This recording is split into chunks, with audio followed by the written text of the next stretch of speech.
ulio mguu. Alikuwa nasikia kausungu na mpaka hii karuma. Hiyo tu unaweza sikia unasikia kausungu kidogo. Sikia unapaka kandawa nenda kasako. In fact, Mwebia says that he and his wife decided to attend the medical outreach event because it was happening very close to their home and it was to be free. Ni kandi tu, hakuna pesa walikuwa naitiza, hata gharama hakuna. Hii kadi ni gani? NHIF, hakuna kandi nyingine. Wala walikuwa na nyingine hawakuwa naitaka. Kuna message nilitumiwa, kandi yangu inakubalia 1300. Hakuna kitu kingine. Sasa sijui kama alitumia hiyo 1300 ama ni 100 ama ni 50, sijui ni ngapi.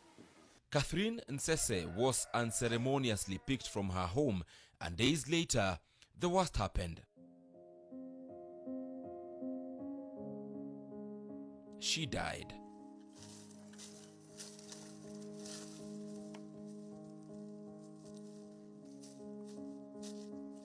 Hiyo hospitali ilikuwa inaitwa St. Peter's. Sindiakaenda kaka huko ilikuwa Mandi. Nikampigia simu asubuhi, tukaongea, kama niambia amefanyiwa. Kesho yake tukaongea asubuhi, akaniambia nasikia kwa usingizi, kamiacha nilalale, ningeambiwa tutaongea. Sasa hiyo ndio ilikuwa mwisho kuongea naye.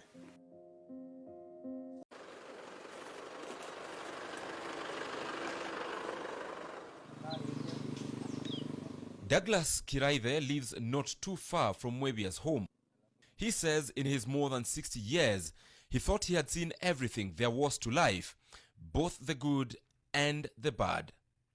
But nothing could have prepared him for an experience whose impact he still reels from to date. It started with a well-packaged message of good news. Tulikuwa tunaambiwa tutatibiwa arthritis. Mbio ile arthritis unajua. Sasa wakuja mwanamke mmoja akatuambia tukutane hapo Ndareni market. Akatuchomeza pia tutapelekwa hospitali. Akatuambia hiyo hospitali kwanza ni mtu amefungua hospitali kunalo. Na hiyo akatuelezea bile wamesomea hiyo baridi arthritis ikaisha kabisa. Kila mtu akafurahi kwa vile atapeleka huko asikie sawa sawa. Hapo tulikuwa watu karibu zaidi ya 100. Na tukaambiwa NHF ndio italipa pesa. Na yule hana NHF hawezi shughuliwa. Kiraithe says he found himself at the center of what he describes as a patient recruitment drive. His recollection of the day's events points to things at that point moving unexpectedly fast. That was the start of Kiraithe's long and painful journey to the capital.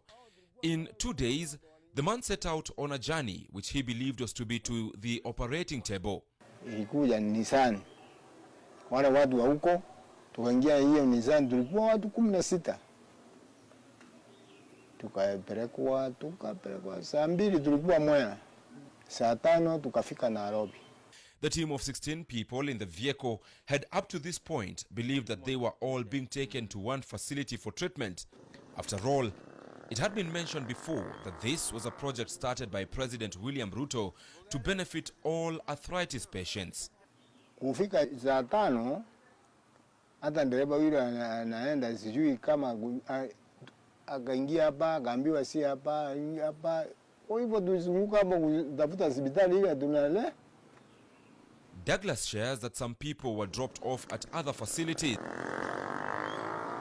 There were now 10 in the vehicle. And what was becoming more apparent is that their destination was more of a mystery than just any unknown place to they who did not live in Nairobi. Saa 8 si hai hata kwenda Jomo Kenyatta Airport. Tukaingia Jomo Kenyatta Airport. Akaambiwa sasa utaenda hivi. Tukunimeingia uwanja wa Kenyatta unaona bila chumba watu wanayo. Kwenda kuchukua. Ni usiku saa 8. Akaambiwa tokelea hapo sasa. Akatoka tukatafuta hapo hiyo inaitwa Joy, nafikiri iko kwa kona.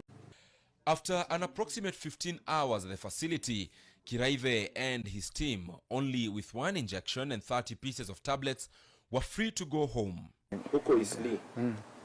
Ulipigwa x-ray? Hapana. Ni hiyo tulipigwa x-ray, tulipigwa hapa Jakim. Okay. Hakuna ingine tulipigwa. Kwa hivyo ukupigwa Isli? Hapana. X-ray tulipigwa hapa. Wakaenda naye. Ukipika tukiwa karibu kuingia kwa hospitali, huyo dereva ndiye alikuwa anapewa hiyo x-rays. Akatupea kila mtu yake. Sikuona hata daktari yule anaangalia hiyo x-ray huko. The National Health Insurer had paid a total of 130,000 shillings for each of them. The Joy Nursing Home had billed NHIF the monies, indicating that they had conducted a surgery on Kiraive and some of the other patients, an open reduction and internal fixation, which Medical Education, Research and Clinical Care Organization Johns Hopkins Medicines defines as a surgery used to stabilize and heal a broken bone. The discharge summary indicates that one Joseph Oduor is the person who tended to Kiraive. Message inasema nilichinjwa mguu nini, hata kidole ama mwapi sijapasuliwa miaka yangu yote. Sikuwa na hiyo. Kiraive mentions an individual by the name Winfred Kadhure as the person who lured them into the trap. He said Gatweri found herself in a vulnerable space and opportunity knocked on her door and she responded in the affirmative. Siku moja tu asubuhi moja hiyo ya tarehe 26. Mwezi gani? Mwezi wa 10. Nikapigiwa simu hapa asubuhi, nikaambiwa kuna gari inakuja na imekosa mtu mmoja. Kama niko tayari naweza enda. So nikapigia mzee simu nikamwambia vile nimeambiwa, akaniambia hakuna shida, unaweza enda. So tukaenda. Tukafika Nairobi kitu saa 10. Hapo sasa tukaanza kuchukuliwa register, sini mpaka tuandikwe majina. Tukaandikwa majina mpaka saa 6 ya usiku. Kitu saa 8, tulitibiwa kitu saa 8. Tukaanza kutibiwa, tukapewa mandawa, tukadungwa masindano. Kesho yake tukaenda nyumbani. Just like Kiraive and others before them, the two women alongside many others received injections at the facility. This was between the 26th and the 27th of October 2022. The very same dates that the NHIF sent a string of messages to those who were at the facility confirming their payments. Kila mtu alikuwa anapewa hizo za arthritis. Tulipewa the same medicine, the same injection, diclofenac na hiyo ya arthritis. Na tuliambiwa inakaa 6 months. With only injections and less than 24 hours after arriving to the hospital, NHIF paid 130,000 shillings for Gatweri. Through a text message, the National Health Insurance Fund confirmed to have paid for her care at the hospital. What was this payment for? Well, again, for an intrusive procedure, yet all she got were the injections. Hiyo message iliingia, karibu nitoke hapa niende kwetu. Juu nilikuwa kwanza nimekatazwa na mzee. Nikaambiwa usiende. Alikuwa sijui alisikia wapi, akaniambia hao watu niwezi. Sijui wanatoa pesa yako yote kwa NHIF card. Yaani kwa akaunti yako ya NHIF wanatoa pesa yote. Wewe usiende. Nikamuuliza kwani hao watu wote wanaenda, hata watu wamesoma. Sasa mbona mimi nisiende? Unajua sasa tukabishana. Sasa vile nilisikia huyo mama anaenda, nikamwambia si hata huyo mama anaenda. Unajua sasa nikasikia hapo siwezi kujiinua hivyo. Hii hospitali ulienda, ni hospitali gani na iko wapi? Na kabla ya kwenda hapo kuna hospitali zingine mlipitia ama ilikuwa direct hapa hadi Nairobi? Tulienda direct hapo. Inaitwa Joy Home. Haya. Gari mlioenda nayo kutoka hapa. Ilikuwa matatu ya abiria ama ilikuwa gari ya hospitali? Matatu ya abiria. Nissan, ndio ilitupeleka na ikatukujia. It is surprising, even to Harriet herself, that the Joy Nursing Home staff went ahead to administer the injection, yet she neither had an active NHIF account, nor was she a card holder. Hakuna hata shilingi nilitoa mimi. Kabla yenye nilikuwa nakula. Lakini walikuwa wanatupea hata chakula huko. Huko si walikuwa wanatupatia chakula. Lakini unajua ungetaka kununua kitu yako. Yenye nilitumia tu ni mimi kujipendea. Kwa hivyo ulilipa na NHIF? Waliniambia ifanye kazi lakini walinidunga shindano, sijui waliniambia ifanye kazi kwa nini. Nataka unieleze vizuri, walikwambia nini ifanye kazi? Hiyo nini yangu imekataa, ati imesema haifanyi kazi. Kadi, hiyo kadi. Wakasema ni kuhusu kadi. Haifanyi kazi. Sasa nikawauliza ifanyi kazi na kwa nini mmenidunga shindano? Mtalipwa na nini? Wakanyamaza. Na mpaka leo hii hawaja kuambia ulipe. Hawajaniambia nilipe. Na hao wengine walikuwa wanatumiwa message na mimi hawajanitumia message. So how was her bill paid? Was it claimed from the NHIF through another person's card? There is the possibility that someone else's card might have been used and was successful in getting the fund to pay. Impersonation remains a huge headache to the NHIF by the admission of Dr. Samson Kuhora, the acting chief executive officer. And while the hospitals are already sitting under a cloud of implication and illegality, NHIF's hands are not empty. The NHIF says it paid Afyabora Hospital a total of 7,470,000 shillings for the period between 1st July 2022 and the 9th of June 2023, and it disbursed a total of 239,869,700 shillings to Afyabora Hospital Annex. A day after the camp in Subuiga, we proceeded to Mutunyi, and here we decided it was time to ask some tough questions. What's your competence? I'm a registered clinician. I'm a water engineer. You're a? I'm a water engineer. Water engineer. When we went to the Joy Nursing Home after securing damning evidence against it, specifically having defrauded the NHIF through tens of patients such as Douglas Kiraive, the hospital management refused to grant us an audience. In fact, our interaction there was with one Cindy Otieno, who promised to get us feedback on when we could have a word with the proprietors. That promise is yet to be fulfilled. Joy Nursing and Maternity in Isili received 225,684,253 shillings from the NHIF for the period between 1st July of 2022 to the 9th of June 2023 per the fund's records. And so our journey for answers continued. We traveled to Kino in Kiambu County for a response from the St. Peter's Orthopedics and Surgical Specialty Hospital. Well, I must admit that this is the most difficult phase that we have come across in the course of these investigations.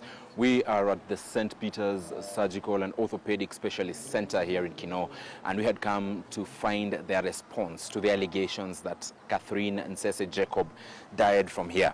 But on the date that we got here, we found the facility in mourning and a somber mood, as 4 of their colleagues had lost their lives in a road accident while heading for yet another medical camp in Engineer, Nyandarua County. However, weeks later, we secured an audience with Dr. Jerry Wasena, the owner of the facility. We sought to understand the circumstances under which they conducted their medical camp patient recruitment drives that identified Catherine Nsese Jacob as a potential patient. We also wanted to know the circumstances surrounding her death and the allegation that Catherine was used as part of a wider scheme to defraud the government. While Dr. Wasena says that the patient was brought to their facility, the account differs from what Mwebia Ntumiriti said to us in our earlier interview. From there, this patient required surgical intervention. We felt that he had a grade 3 osteoarthritis, and then he was brought to St. Peter's. We have a program from Chuka. We get patients from Chuka to come to St. Peter's, our branch, because in Chuka we just a small hospital that doesn't have any surgical facility. That his late wife was picked at a medical camp.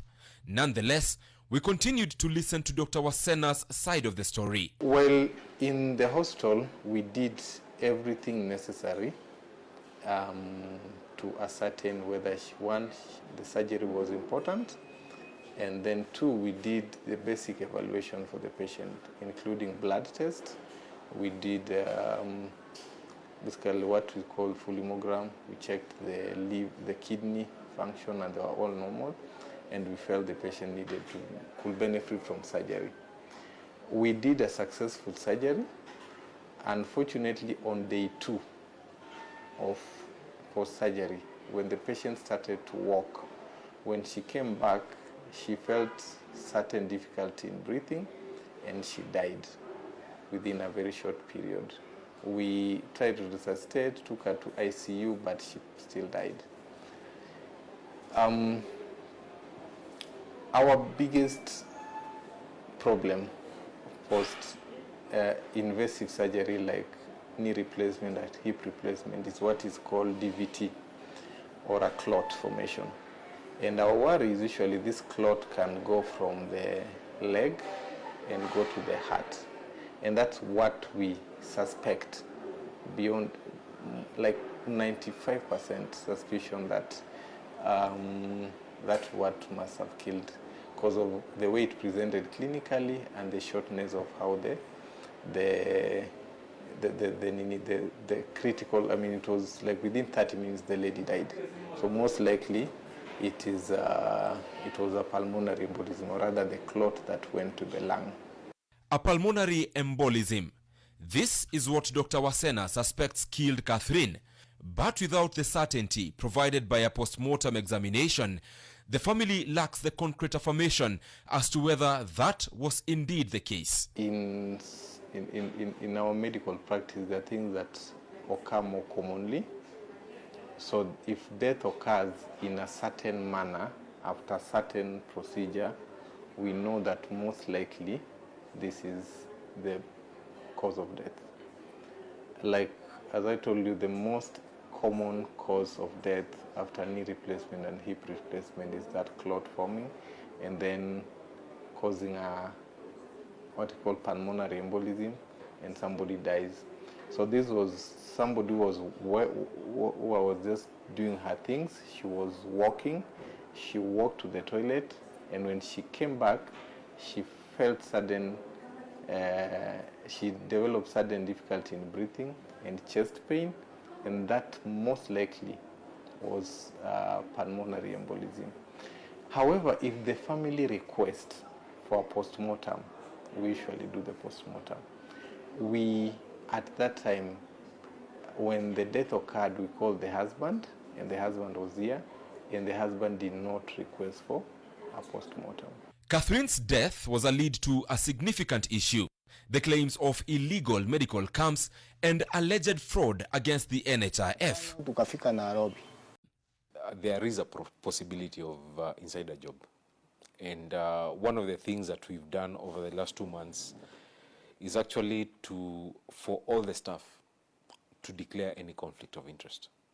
And it was just one of the first ways of addressing the internal issues that are influencing some of the things that we are seeing. It was an exercise that was conducted through HR, and all staff were required to declare that. The exercise has been completed, and we have the data on the same. Then there's also the aspect of what I mentioned about induced demand. There's that provider induced demand. They know it's probably going to be paid, therefore they induce the demand.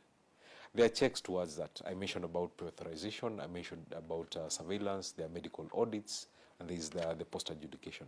But then there's still that risk, and that risk is actually significant. That's why I mentioned medical fraud still remains a significant concern for us.